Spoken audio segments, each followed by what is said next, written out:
하나님께서 우리에게 주의를 주신 것에 대해서 참 감사를 드립니다. 조금 저는 피곤하지만 말씀을 나누고 성도들과 소통할 수 있는 시간보다 더 중요한 것이 없음을 보게 됩니다. 여러분, 이제 우리가 현장에서 또 하나님을 바라봅니다. 첫 시작부터 우리가 고백합시다. 주는 그리스도시요 살아계신 하나님의 아들이심을 고백합니다. 이 고백을 통하여 오늘도 우리가 가는 모든 현장에 하나님께서 친히 역사하시는 하나님의 나라가 임하는 축복이 임할 줄로 믿습니다. 그 축복을 누리는 여러분 되시기를 주 예수 그리스도 이름으로 축원드립니다. 자, 비시디아 안디옥의 회당에서 바울 팀이 설교를 했습니다. 특히 바울이 일어나서 설교를 했거든요. 그 설교를 들었던 사람들의 반응을 오늘 볼 겁니다. 너무나 좋아합니다. 그래서 다음 안식일에도 말씀을 해주기를 바라고요. 그 정도가 아니라 경건한 유대인과 또 이 유대교에 들어온 경건한 사람들이 바울과 바나바를 따라가면서 그들에게 뭘 배우려고 합니다. 그 후에 그 다음 주에는요. 거의 비시디아 안디옥에 있는 많은 시민들이 와서 그 회당을 가득 차게 할 정도로 참석했다고 합니다. 그것 때문에 또 시기가 일어나고 또 제자들은 세워지는 모습이 있습니다. 전도운동을 할 경우에 핍박자가 당연히 일어나게 돼 있고요. 또 그 복음을 받는 사람들이 있게 돼 있거든요. 그런 것들을 통하여 우리는요. 누가 예비되고 누가 작정되고 누가 방해자인지를 구분할 수 있습니다.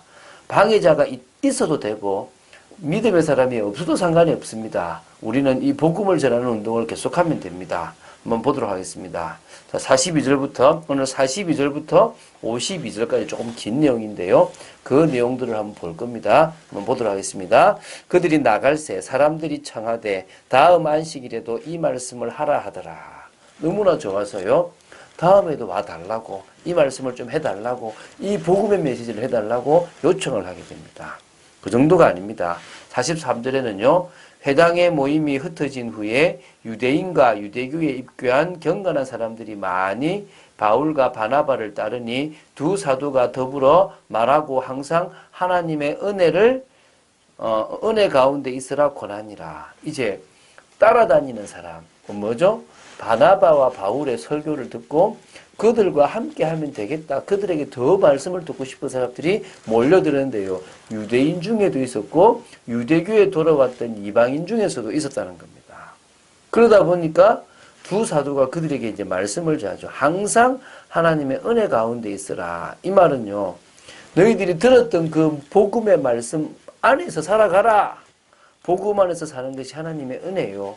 하나님의 가장 큰 구원, 은혜의 구원에 이르는 길이, 은혜인 구원에 이르는 길이기 때문에 뭐라고요? 은혜 가운데 항상 있으라. 이렇게 권했다는 것입니다. 자, 그 다음 안식일에는 온 시민이 거의 다 하나님 말씀을 듣고자 하여 모이니.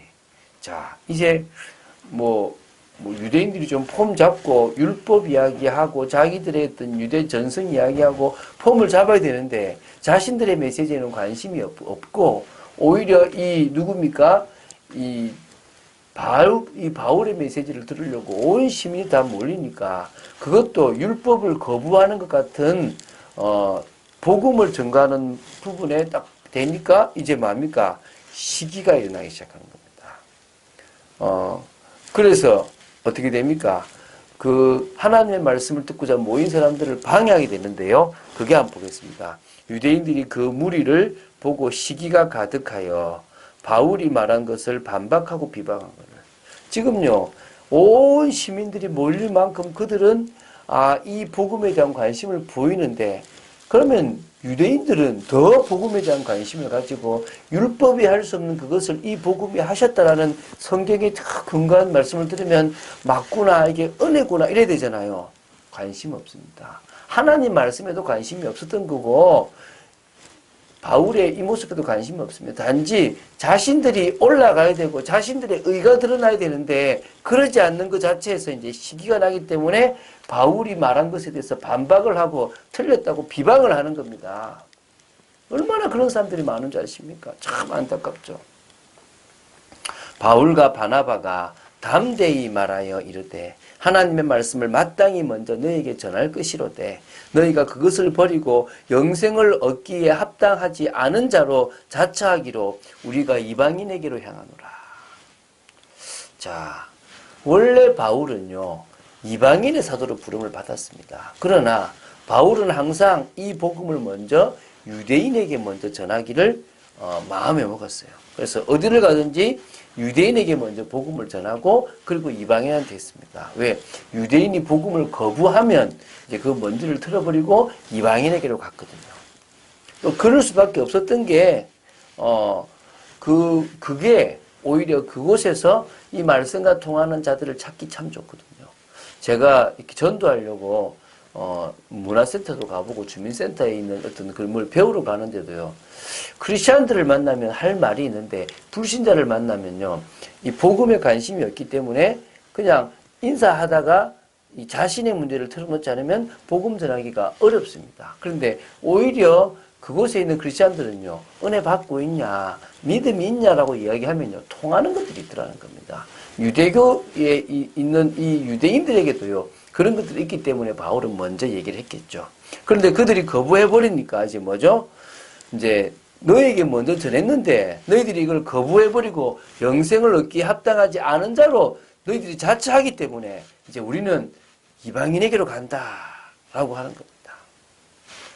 자, 주께서 이같이 우리에게 명하시되 내가 너를 이방의 빛으로 삼아 너로 땅끝까지 구원하게 하리라 하셨느니라 하니 이방인들이 듣고 기뻐하여 하나님의 말씀을 찬송하며 영생을 주시기로 작정된 자는 다 믿더라.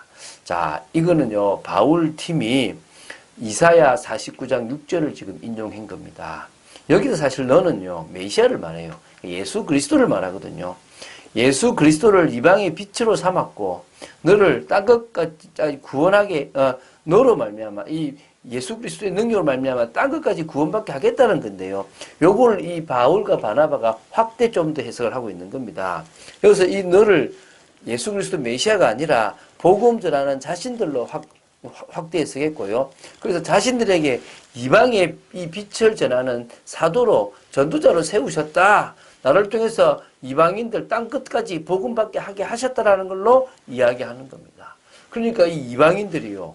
너무 기뻐하는 겁니다. 원래 복음이 자신들에게 비추기 위해서 왔다는 그 자체로도 기쁘고 그걸 증가로 온 이들을 보면서도 기뻐한 겁니다. 하나님의 말씀을 듣고 막 찬송하고 그 중에 영생을 주시기로 작정된 자는 다 그 순간에 믿고 믿음을 고백하는 일이 벌어진 거죠. 후의 말씀이 그 지방에 두루 퍼집니다. 그 뒤에요, 막 역사가 일어나서요. 비시디아 안디옥에 있는 사람들이 다 복음을 들은 겁니다. 이에 유대인들이 경건한 기부인들과 그 신의 유력자들을 선동하여 바울과 바나바를 박해하게 하며 그 지역에서 쫓아내니 두 사람이 그들을 향하여 발에 티끌을 떨어버리고 이고니온으로 가거늘 제자들은 기쁨과 성령이 충만하니라. 복음 막는 자들은요 수단과 방법을 가르지 않습니다. 특히 자신들이 가지고 있는 그 힘을 이용해 가지고 힘 있는 자들을 활용해서 핍박을 하는 겁니다. 지금은요 경건한 기부인들과 그 신의 유력자들, 뭐 정치인들, 힘 있는 자들을 통해서요 바울과 바나바를 핍박하는 선동했죠. 저들은 문제가 있다는 식으로 몰아붙인 겁니다. 그래서 박해를 하게 하고 그 지역에서 쫓아내버린 겁니다. 그러니까 두 사람이요 그 유대인들 향하여 신발을 먼지를 털어버리는 거죠. 이게 사실은요 어디입니까? 누가복음 9장 5절이나 누가복음 10장 11절에 나오는 겁니다. 털어버리라는 거죠. 그걸 충실히 한 겁니다. 복음을 거부하면 그게 먼지를 털어버리고 오라 이 말입니다. 그래서 딱 그렇게 하고요. 어디로 가는 겁니까? 이고니온으로 딱 가는 겁니다. 너희들과 상관없다고. 이 이고니온은요, 우리 또 다음 주에 볼 건데, 이 안디옥에서 한 동남쪽으로 한 125km 떨어진 곳입니다. 이곳이 이제 어떤 교통의 좀 요충지 같은 곳인데요. 어쨌든 이곳으로 가는데 자신들은 특히 그때 비시디아 안디옥에서 복음을 받고 세워진 제자들은요. 자신들에게 복음이 오고 자신들에게 은혜가 온 걸로 말미암아 성령이 충만하여 그곳에 이제 교회를 세울 만한 일이 벌어진 겁니다. 우리는요.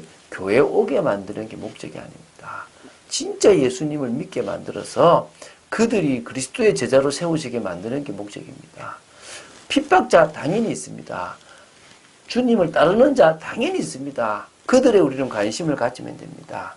그래서 우리는요, 뭘 하는 겁니까? 세상에 있는 시스템을 꺾어나가는 겁니다. 종교, 정치, 문화, 경제 모든 부분을 통해서요, 하나님을 대적하고 성도들을 방해하고 핍박하는 그 세상 시스템을 활용하는 사단의 권세가 무너져야 된다는 거예요. 이걸 해야만 진정으로요, 우리가 그곳에 하나님이 예비한 영혼들을 찾을 수 있는 겁니다. 그래서 우리는 뭐합니까? 집중기도 하는 거 아닙니까? 그래서 우리는요, 중직자들이 서고 전도자들이 서는 교회를 만들어야 됩니다. 이 시대의 흐름을 타고 전도자로서 개인을 만나면 살리고 사람들을 만나서 교회의 축복을 누리게 하는 그런 일들이 되어져야 되는 겁니다. 바울팀이 그런 일을 이제 가는 곳마다 했습니다. 쉽지 않아요. 여러분들은요, 지금부터요, 마음을 가지세요. 아, 하나님이 나를 통해서 내가 있는 현장을 살리시기를 원하시는구나. 그래서 그 현장을 살리고 그 현장에 하나님의 나라를 이루고 그 현장에 예비된 영혼을 살리는 여러분 되시기를 주 예수 그리스도 이름으로 축원드립니다. 주는 그리스도시요 살아계신 하나님의 아들이심을 고백합니다. 핍박이 와도 또 문제가 와도 두려워하지 않고 오히려 그 속에서 하나님의 계획과 뜻을 깨달아 인도받았던 바울팀처럼 저희들이 인도받기를 간절히 소원합니다. 역사하여 주시옵소서, 은혜를 내려주시옵소서, 말씀 따라가는 축복 속에 진정으로 전도자가 될 만큼의 축복을 누리기를 간절히 소원합니다. 내가 만나는 모든 사람들에게 복음을 전할 만큼 저희들에게 은혜를 허락하여 주시고 믿음을 허락하여 주시옵소서. 주 예수 그리스도 이름으로 기도드립니다. 아멘.